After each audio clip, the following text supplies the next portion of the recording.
Salam Bahari. Bahari Jaya.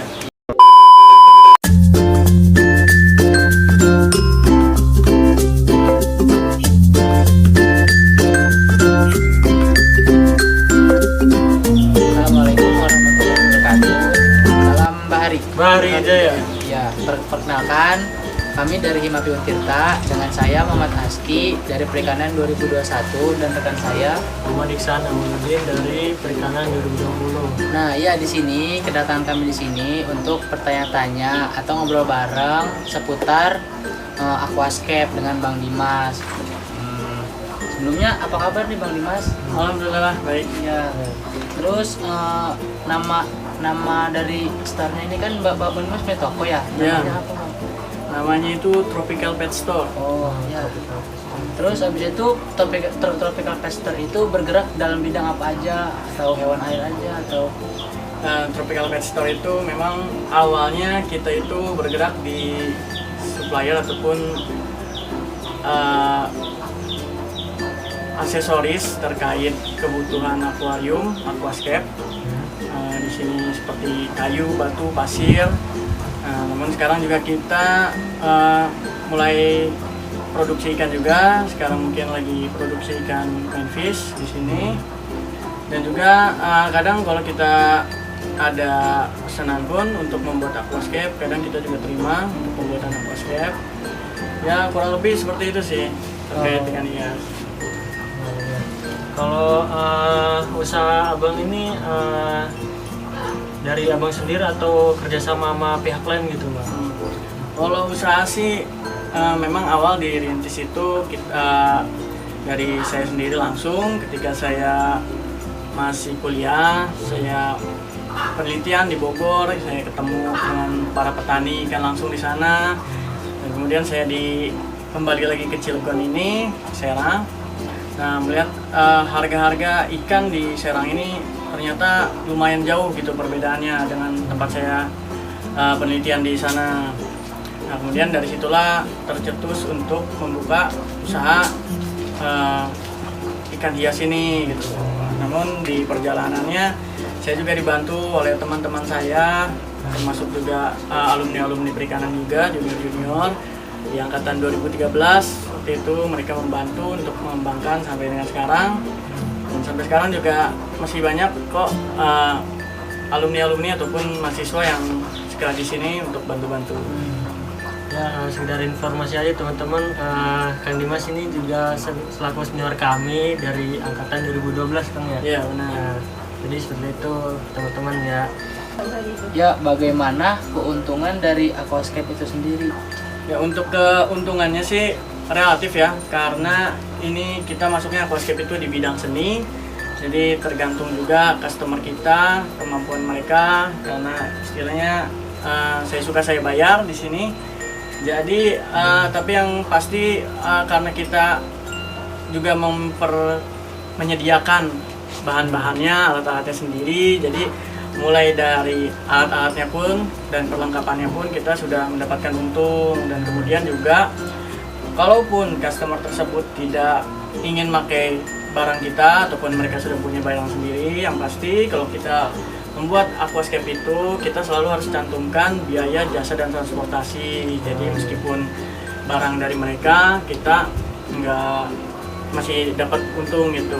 Tapi kalau keuntungan relatif, bagaimana kita misalkan orang itu percaya dan mau gitu, dan kita harga bisa dibicarakan lah.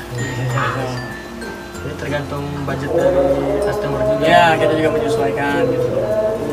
Ya, lanjut ya. Tadi kan Bang Dimas bilang apa tadi kan yang kalau ada customer yang request pasti diturutinkan ya Bang ya. Kalau customer yang mesen itu kira-kira yang paling mahal sama yang paling murah itu berapa sih Kang biasanya kalau customer ini mesen? Biasanya kalau untuk bagian bidang jasa aja, untuk jasanya aja kalau saya biasa itu kalau kita tuh para aquascaper biasanya biaya jasa itu per senti, biasanya per 10 senti sekian. Saya itu biasanya untuk jasa itu 100.000 per 10 cm. Jadi kalau 1 meter ya 1 juta gitu untuk biaya. Kalau untuk yang kecil-kecilnya ya disesuaikan saja gitu. Makanya tapi saya lebih memprioritaskan untuk orang-orang yang PCB. Jadi biasanya saya menyediakan dulu display di sini. Ketika orang itu suka, nah biar kita langsung bawa aja aquascape yang sudah jadi. Sudah tinggal diangkut kan? Iya, tahu cocok bayar PCB. Oh, Jadi karena kalau kita datang bikin baru, aquascape itu kan butuh maintenance gitu. Jadi kita harus ke sana terus. Nah, ada biaya maintenance juga. Nah, di keuntungan juga kita bergerak di jasa aquascape itu ada biaya maintenance. Karena kan akuarium itu kan butuh perawatan untuk orang yang ingin tinggal mandang, tinggal jadi. Nah, dia bisa pakai jasa kita juga untuk membersihkannya ataupun maintenance-nya gitu. kalau kan zaman ini kan kayak habis COVID gitu kan ya. Kalau perkembangannya habis zaman COVID ini gimana sih Kang? Apa lebih untung apa gimana Kang? Kalau untuk saat ini masih normal aja ya. Cuman mungkin ketika COVID kita mengalami kenaikan untuk di skala permintaan karena kan ketika COVID itu orang-orang kan dibatasi ruang geraknya, keluarnya. Jadi mereka mencari hiburan atau hobi yang bisa mereka nikmatin di dalam rumah. Nah, biasanya sektor hobi itu entah di ikan hias, aquascape ataupun yang lainnya biasanya dia meningkat permintaannya. Untuk sekarang ya kembali normal lagi tapi tetap masih bagus. Kalau tantangan terbesarnya itu apa di usaha aquascape itu? Tantangan terbesarnya sebenarnya gimana kitanya sih ya. Kalau untuk tantangan kalau kita ngadepinnya enjoy aja gitu ya, sebenarnya nggak ada yang besar ya. Kemungkinan karena ini di bidang seni maka kembali lagi ke selera. Mungkin customer ada yang suka dengan desain kita. Nah, kemudian kalaupun nggak suka desainer itu kurang serak customer itu ya mungkin suka dukanya itu mereka minta ganti lagi ataupun customer yang kadang dia hanya sekali bikin, nah tapi dia tidak meminta jasa perawatan, maintenance. Nah, tapi kita dihubungi lagi setelah beberapa bulan dan akuariumnya sudah acak-acakan. Nah, udah butek gitu. iya gitu. Itu kadang juga ya suka dukanya seperti itu. Jadi kita harus ngulang lagi gitu. Tapi ya selama mereka mau bayar ya nggak masalah gitu. Tetap gasin loh ya. Oke, terus bahan-bahan yang dibutuhkan apa aja dan budgetnya berapa? Kayak ini minimal kayak Bang ya. Minimal. Nah, untuk minimalnya itu mahasiswa juga kan bisa kok buat bikin aquascape. Itu juga tergantung pada kitanya lagi. Speknya mengikuti harga ya. Misalnya kita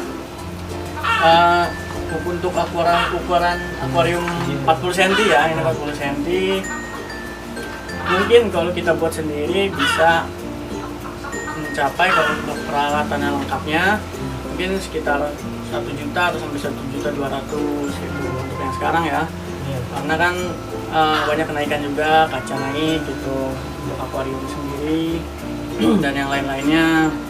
Tapi yang pasti kalaupun kita ingin, apalagi pemula ingin memulai aquascape, lebih baik memang dilengkapi peralatannya gitu, seperti lampu, pompa, filter segala macam itu untuk menunjang agar aquascape kita itu hidup gitu.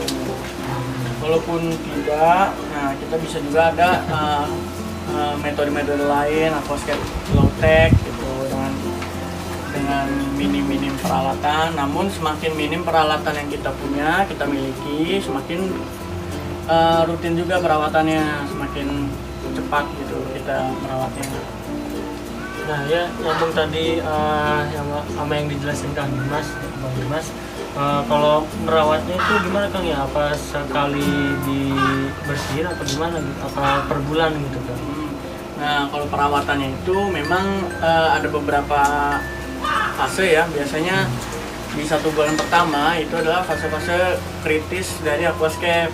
Kenapa kritis? Karena kan ini semua kita baru pasang, jadi pasir, batu, kayu, nah, dan tanaman itu kan baru saja kita pasang, kita setting. Nah, jadi ekosistem yang ada di dalam akuarium tersebut belum berjalan. Nah, makanya kita itu lebih rutin lagi di 1 bulan pertama itu untuk menumbuhkan ekosistem yang ada, seperti bakteri dari yang terkecil dulu ya, bakteri pengurai, bakteri Nitrosomonas, agar terjadi air itu menjadi matur atau airnya itu menjadi lebih layak untuk kita dihidupi oleh tanaman dan ikan-ikannya gitu. Jadi kalau untuk pertama bisa 2 hari sekali, 3 hari sekali kita ganti airnya untuk 1 minggu pertama, kemudian minggu selanjutnya juga sama, kita sering ganti air. Nah, karena kan di akuarium kan pertama kita taruh airnya kan masih air baru, jadi banyak tanaman dan ikan-ikan stres, dia mengeluarkan banyak zat-zat ya, dan amoniak banyak yang mati. Nah, kita butuh pergantian air supaya air itu tidak jenuh. Nah, setelah airnya matur, oksigennya udah lancar, bakterinya, nah baru perawatannya itu bisa 1 minggu sekali sampai 2 minggu sekali. Setelah 1 bulan yang tadi. Ya, terlihat jelas kok beda air yang sudah matur dan belum. Biasanya airnya lebih kuning dan menguning gitu, tapi bening gitu. Kalau untuk pergantian air tuh kan ada berapa persenannya? Itu berapa di yang pertama itu? Nah, kalau untuk fase awal itu kita biasanya bisa sampai 50% pergantiannya. Kalau sudah mulai 1 bulan, sudah stabil, nah terlalu banyak pun tidak baik karena kan sudah banyak organisme yang hidup di perairannya. Jadi kalau kita buang lebih banyak juga nanti akan merestar ulang jadi ekosistemnya. Jadi biasanya kalau untuk itu tiap minggu 10% sampai 20%. Tadi juga kan Bang Dimas sudah ini ya kasih tahu tips-tips untuk pemula. Apalagi sih Bang selain yang tadi itu tips-tips untuk pemula untuk membuat dan memulai usaha, misalnya kalau ada yang mau usaha aquascape, apa tipsnya? Nah, kalau untuk pemula usahakan kita itu berkiblatnya ataupun belajarnya itu dari memang yang benar-benar sudah expert, sudah berpengalaman lah gitu. Nah, jadi dan kalaupun kalian lihat di YouTube, nah kalau bisa lihatnya itu orang-orang yang membuatnya itu dia sertakan juga video beberapa minggu setelah perawatannya, jadi memang terlihat bener gitu. Nah, berarti memang dapat dipercaya bahwa dia bisa nanamnya gitu ya. Terus juga kalau untuk pemula ya banyakin lagi jam terbangnya. Kalau untuk mau usaha, kalau mau yang lebih simpel seperti saya, lebih baik kita bikin aja dulu akuariumnya, nanti kita baru posting akuarium yang sudah jadi. Teman, kekurangan ya kalau akuariumnya sudah jadi, aquascape, mungkin pengirimannya tidak bisa jauh, karena kan kita langsung bawa sendiri, tidak bisa dipaketkan gitu. Tapi itu lebih aman, karena akuarium sendiri sudah kita rawat selama misalnya minimal sebulan atau 2 minggu, jadi kan akuariumnya sudah stabil gitu aquascape-nya. Terus kalau apa namanya, cara buatnya tuh kita dicicil dulu gitu Kang, beli kayak batu dulu gitu tuh atau pasir dulu gitu kan, mahasiswa kan budgetnya terbatas gitu kan, jadi lebih enaknya dikumpulin dulu, habis itu ikannya apa langsung gitu soalnya Kang, lebih enaknya gitu. Ya sih, lebih bagusnya kita cicil dulu. Mungkin yang berat itu untuk di aquascape itu pertama akuarium, yang kedua lampu, yang ketiga pompa ataupun filternya. Nah, sisanya itu tergantung konsepan kita. Kalau misalnya konsep seperti ini kan bisa lebih murah. Pasir pun kita sebenarnya bisa pakai pasir apa aja, yang penting tidak beracun dan tidak bereaksi terhadap kualitas air. Misalnya rumah kita di dekat sungai, bisa kita ambil pasir sungai, tapi kita cuci bersih sampai tidak ada debunya. Kemudian batu pun bisa batu apa saja. Kayu, batu kali kan ya? Iya, bisa, ini mirip batu kali. Kayu pun mungkin kalau kayu dan batu kita juga harus tahu apakah dia bereaksi atau tidak terhadap kualitas airnya. Seperti kayu, kalau misalnya kayu asam atau kayu pohon asam gitu ya, dia kan bisa menurunkan pH, sebaiknya jangan dipakai seperti itu. Kayu-kayu yang pada umumnya bisa ataupun kayu-kayu yang sudah mati gitu dipakai. Dan juga kayunya yang sudah kering, karena kalau kayu masih basah dia nanti biasanya mengeluarkan getah atau tanin dari dalamnya. Seperti itu. Nah setelah itu baru kita bisa dipasang. Dan untuk ikan dan fauna itu sebenarnya bisa belakangan, dan memang seharusnya belakangan setelah 2 minggu ataupun 1 bulan namanya aquascape ditanam. Nah barulah kita masukkan fauna, karena di 1 bulan pertama itu kualitas airnya masih belum stabil, jadi masih banyak amoniak dan segala macam, dan ekosistemnya nitrobakternya belum terjalin. Gitu bang. Berarti lebih baik tuh kita persiapin dulu ini aquascape-nya, terakhir baru ikan-ikannya lah gitu ya. Lebih baik gitu. Oke Kang. Oh ini mau nanya juga bang, kalau di situ kan ada yang bilang kita bukan menjaga ikannya gitu, menjaga ekosistemnya, itu benar apa enggak? Ya, nah ya seperti semua akuarium ya, kalau kita melihara ikan ataupun fauna akuatik itu yang dirawat adalah airnya memang. Nah jadi kuncinya, karena 80% kematian dari fauna itu, tanaman dan ikan itu karena kualitas airnya. Jadi minimal kalau kita airnya sudah bagus dan minimal layak untuk ikan itu hidup, dan kita bisa merawatnya, nah ikan itu insya Allah akan hidup. Dan juga tapi kita juga harus tahu dan menghitung padatan tebar dari ikan yang kita taruh. Misalnya ikan akuarium sebesar ini ya mungkin maksimalnya hanya untuk 10 ekor dan sampai 10 ekor lah, mungkin 8 sampai 10 ekor gitu. Itu untuk menjaga kestabilannya, karena aquascape itu kan kita mengikuti ekosistem alam ya, melihat langsung gitu. Jadi kita tiru. Nah jadi di alam itu tidak ada ikan yang di air yang sedikit ikannya banyak kan. Nah ya itu juga itu sebagai referensinya lah, kita mengikuti alam. Kalau buat ikan nih Kang, ikan yang lebih bagus buat aquascape itu apakah ikan yang sedang, apa ada predator juga gitu Kang? Lebih rekomendasi gitu. Kalau untuk ikan kita memang mengikuti selera, tapi ada beberapa patokan gitu ya agar kita memilih itu. Yang pertama, ikan itu tidak memakan tanaman herbivore seperti ikan nila atau ikan koki gitu ya. Mungkin sah-sah aja kalau kita mau gitu, tapi mungkin kita ganti tanaman-tanamannya yang berdaun keras gitu, daun lembut. Dan juga biasanya kalau kita ikan koki, selain dia suka makan tanaman, dia juga kan banyak fesesnya gitu, jadi nanti cepat keruh. Dan juga ikan-ikan yang tidak merusak substrat gitu, karena biasa ada ikan-ikan yang suka merusak pasir, menggali-gali di pasir gitu. Dan juga udang-udangan juga jangan yang bercapit besar gitu, karena bisa jadi dia juga nanti akan memotong-motong tanamannya. Iya. Kalau untuk predator pun tidak masalah, karena predator. Tapi mungkin biasanya kalau untuk predator seperti cana atau yang lainnya, kita itu sebelum menaruh ikannya kita persiapkan dulu tanamannya, pastikan dulu sudah mengakar dengan kuat, karena kan predator kan kekuatannya besar ya. Itu nanti bisa mengakibatkan tanamannya kita pada naik semua. Tiba-tiba ngapung aja gitu. Iya. Dan juga nggak bisa digabung dengan yang lain kalau predator. Nanti bisa dimakan. Jadi seperti itu kan ya. Ya teman-teman, jadi itu aja perbincangan kita sama Bang Dimas ya.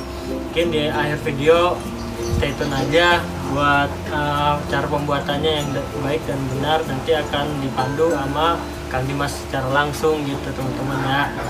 Dan kalian kalau mau mesen aquascape ataupun ikan-ikan kayak koi gitu Kang ya, pasti sih kalau misalnya kalian butuh batu, pasir, kayu kayak untuk aquascape, nah insya Allah ada di sini.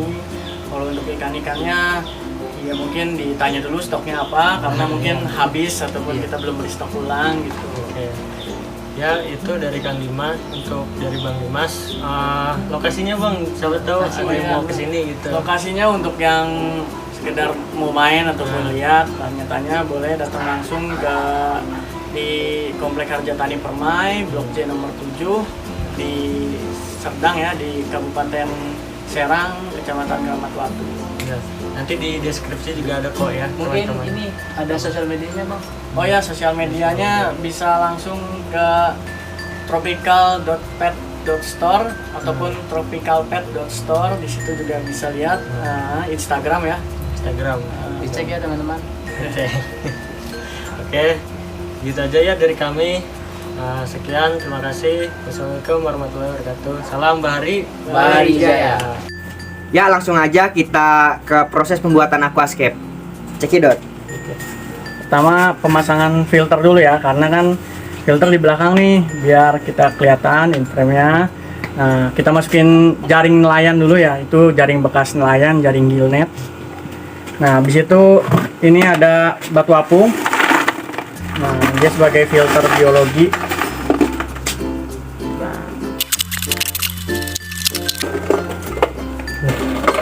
Nah, sekarang pasang spons ya, biar batu apungnya itu nggak ngapung keluar dari chamber. Ya, cukup. Setelah itu kita pasang pompanya, power headnya. Ini ada di chamber sebelahnya sebagai filter yang memompa filter air. Nah, sudah, ini bagian belakang dari filternya. Ya, pertama-tama kita pasang dulu filter under gravelnya di bawah dasar ya, supaya pasir dan batunya nggak terserap sama pompanya. Di situ kita taburin bakteri starternya, taburin menyebar aja ke setiap sudut alas.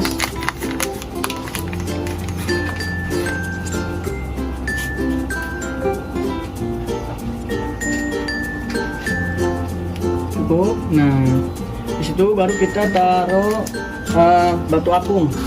Nah, sebagai rumah bakteri juga, dia berfungsi juga sebagai untuk tempat akar, memegang akar ya tanaman ya, biar si tanaman itu nanti kalau tumbuh akarnya banyak rongga untuk dicengkram.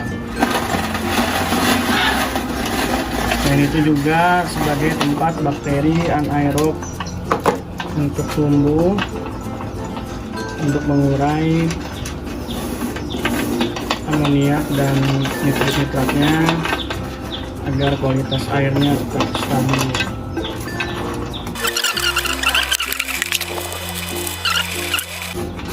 Oke, setelah itu kita tambah lagi bakteri starternya, boleh di batu apungnya.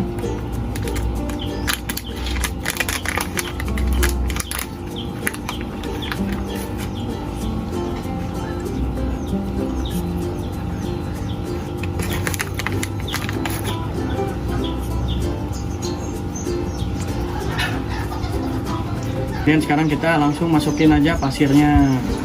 Ini pasirnya bebas ya, sesuai pilihan kalian. Yang pasti pasir yang pada umumnya biasa dipakai di aquascape. Jangan lupa sebelum pemakaian pasirnya itu kita cuci bersih dulu, biar mempercepat proses penjernihan air. Boleh kita buat agak condong ke belakang, lebih tinggi ke belakang supaya membuat kesan dalam atau deep ketika kita melihat.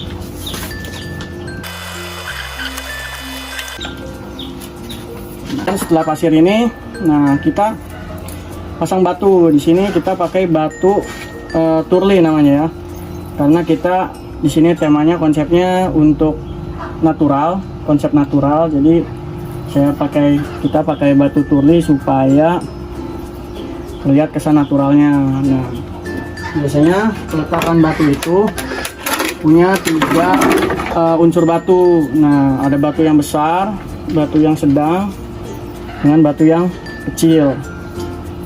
Nah, supaya terlihat kesan luas dan jauh gitu. Untuk pemasangannya ini sesuai selera kita dan sesuai keinginan ya. Nah, tapi biasanya setelah ada batu besar, kita taruh batu yang agak besar, yang sedang, kemudian kita pasang batu yang kecil supaya terlihat luas gitu. Jadi secara skala ya.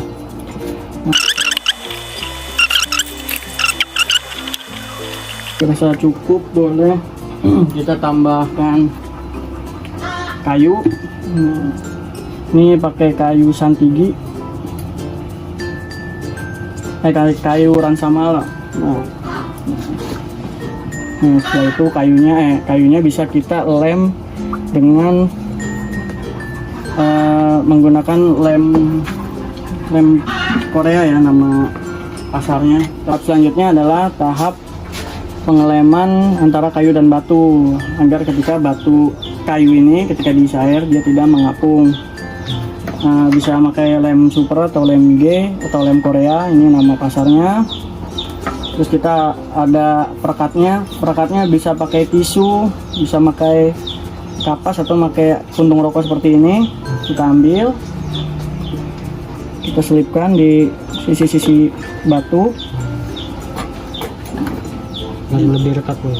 Ya, dia agar sebagai perekatnya. Bisa kita masukkan supaya tidak terlihat ya. Kemudian kita kasih lemnya. Biasanya kalau lemnya bagus kualitasnya, dia akan bereaksi.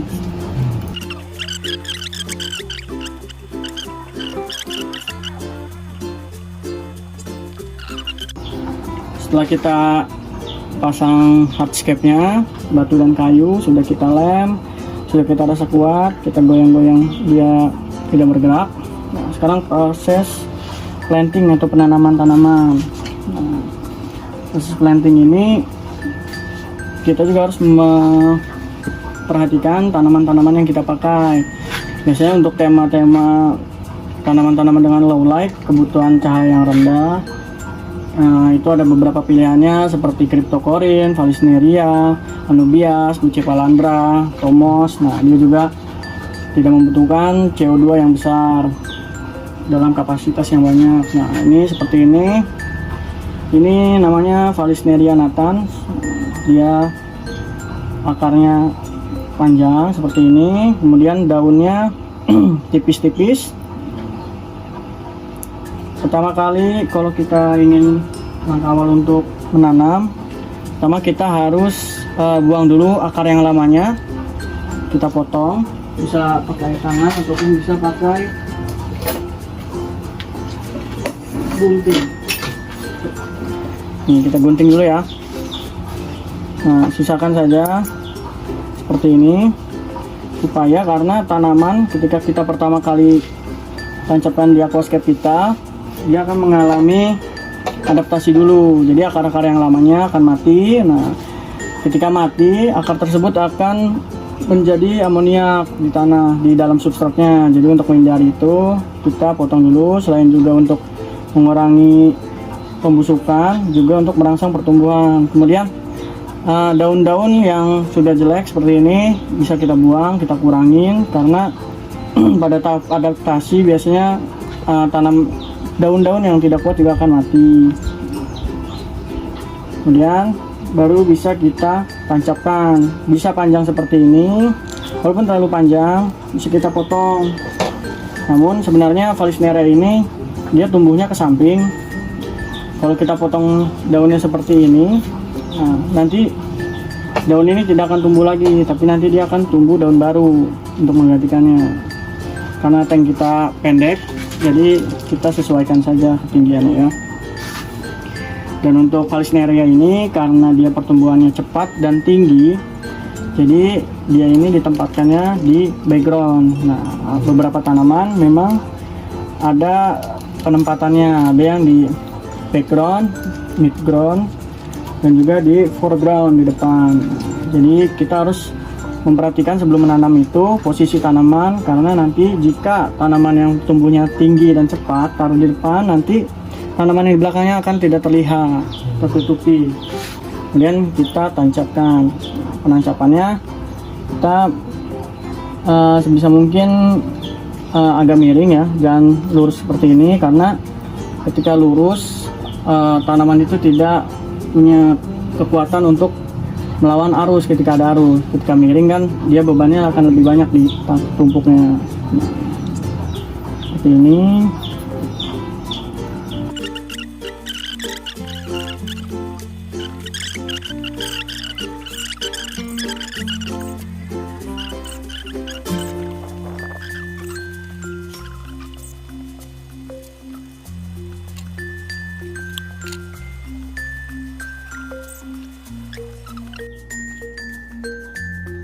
Nah, sekarang untuk pengisian airnya bisa kita taruh di depan, ataupun kalau ini sam belakang kita bisa juga dari belakang.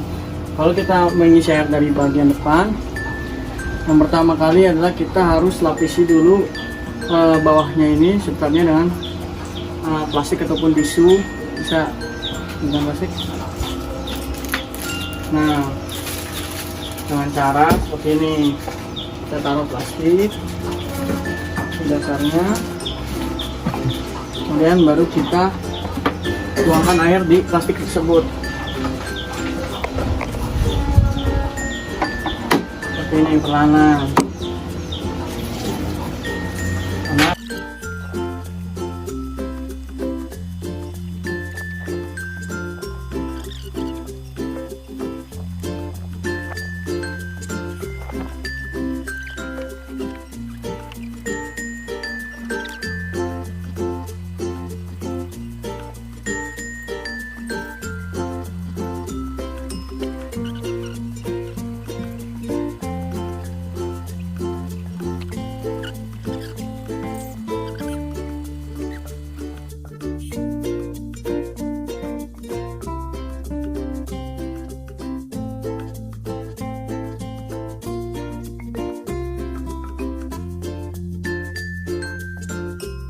Salam Bahari. Bahari Jaya.